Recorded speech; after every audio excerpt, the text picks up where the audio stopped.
AP వ్యాప్తంగా 2025-26 విద్యా సంవత్సరానికి సంబంధించి 10వ తరగతి పబ్లిక్ పరీక్షలు మార్చి 2026లో జరగబోతున్న సంగతి తెలిసిందే.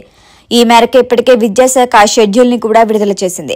అయితే ఈసారి జరగబోయే 10వ పబ్లిక్ పరీక్షల నిర్వహణలో స్వల్ప మార్పులు చేసినట్లుగా పాఠశాల విద్యాశాఖ ప్రకటించింది. ఈ మేరకు మార్గదర్శకాలను తాజాగా విడుదల చేశారు. పరీక్షలకు హాజరయ్యే జనరల్, ఓపెన్ స్కూల్, వొకేషనల్ కేటగిరీల విద్యార్థులు ఈ మార్పులను పరిశీలించాలని సూచించింది. వచ్చే మార్చిలో జరిగే 10వ తరగతి పబ్లిక్ పరీక్షల్లో అంతర్గత మార్కులు వెయిటేజ్ ఉండదని స్పష్టం చేసింది. ప్రతి సబ్జెక్టుకి 100 మార్కులకి 7 పేపర్ల విధానం ఉంటుందని పేర్కొంది.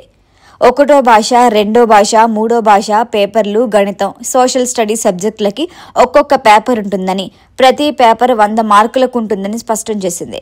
అయితే జనరల్ సైన్స్ సబ్జెక్టుకి మాత్రం ఫిజికల్ సైన్స్, బయాలజికల్ సైన్స్ పరీక్షలు 2 వేర్వేరు రోజుల్లో 50 మార్కుల చొప్పున ఉంటాయని తెలిపింది. ఫస్ట్ లాంగ్వేజ్ కాంపోజిట్ పేపర్ 1లో 70 మార్కులకి, పేపర్ 2లో 30 మార్కులకి ఉంటుంది.